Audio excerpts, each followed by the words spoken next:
Most anime give us individualistic power systems.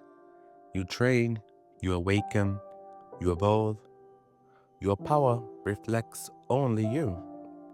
But Magi, it dares to go further. Here, power isn't just a weapon in your hand, it's a network. It's political, spiritual, and rational. To gain strength, you don't just grind harder, you prove yourself worthy to a djinn, conquer their dungeon, and inherit the weight of their history.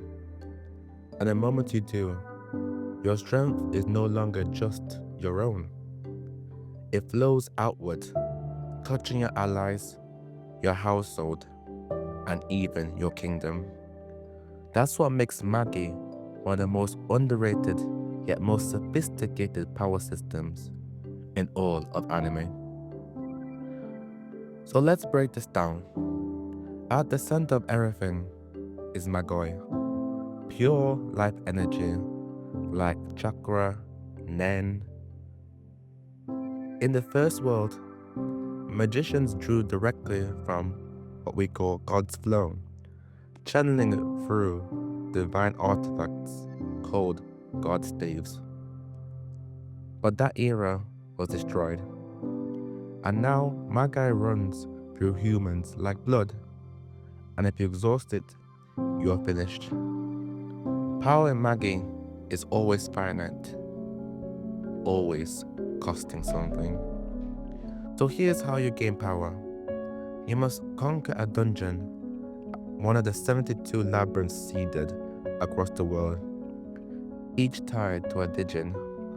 Inside weighted tests, not always of brute force, but of worthiness. And if you succeed, the djinn binds itself into what we call a meta vessel, an artifact that becomes your link to that power. From there, strength unfolds in layers. The first layer, the lesser manifestation, channeling fragments of your djinn magic like a spark of flame or a bolt of lightning. Then there's weapon equipped. Your djinn fuses into your weapon, reshaping it into something divine. And then finally, the full body equipped, the ultimate form, where you merge with your djinn entirely, wearing their power like armor, wielding their full destructive nature. And I did say this is a system, and so there comes what we call the household vessels. These are the allies chosen by your djinn to share fragments of their power too. And the thing is, it's not a simple copy and paste power, it's adaptive. For example, one person channels lightning into raw strength, another may shape it into endless blades, another may use it to enhance solely their speed. Same djinn, but each unique different forms. This isn't just smart world building. It means no two battles are ever the same, because creativity matters as much as raw power. It's how you use your unique djinn abilities in tangent with your allies to outwit your opponent's djinn power. Compatibility matchups are all part of what contribute on who is the victim, not just raw output alone. And Magi doesn't just stop there. There's also magic, which can be broken down into these three. There's composite magic, using elements like fire, water, and life to create devastating new spells. Then there's extreme magic, a djinn's ultimate technique, a world-shaking and absolute power. And then even on the opposite end, there's what we call the dark vessels, which is the corruption of the system, a shortcut to strength that rots the soul, leaving only hatred behind.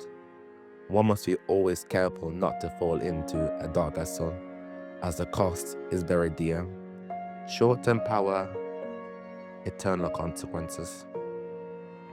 Everything is led, and everything has a consequence. And that's why Magi's power system feels so alive. It isn't just ability spam, it's a constant negotiation between cost, creativity, and connection. And here's what makes Magi different from most shonen. You don't just grow stronger by pushing harder. You grow by understanding, firstly yourself, then your djinn, and then the people tied to your kingdom. Simply put, the bonds you share with those closest to you.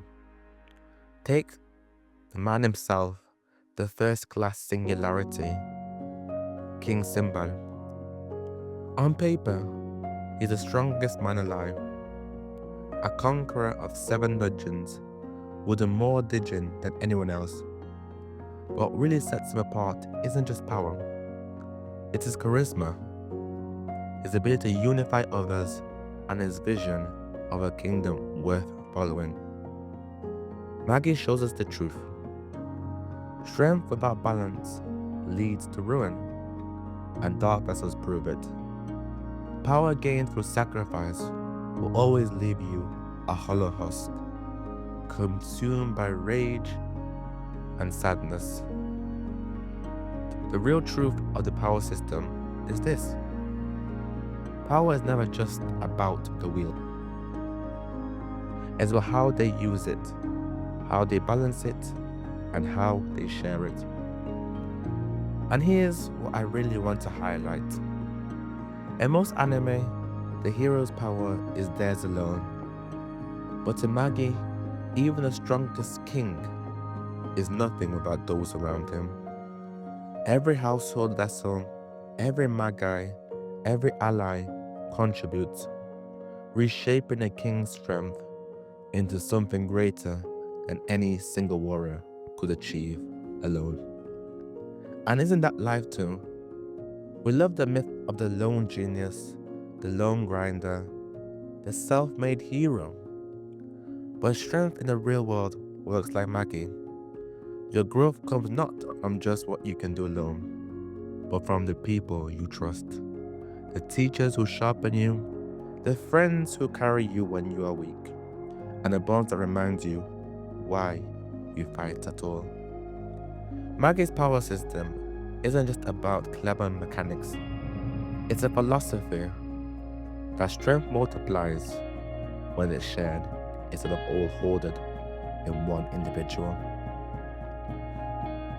Plenty of anime have iconic power systems. Naruto gave us chakra, Bleach gave us Zanpakutos, and Hunter x Hunter gave us Nen, with rules sharper than steel. Magi stands apart because of its unique group-centered nature. It's systematic. It asks, what if power wasn't just about you? What if it was about the kingdom you build, the people you empower, and the balance you maintain?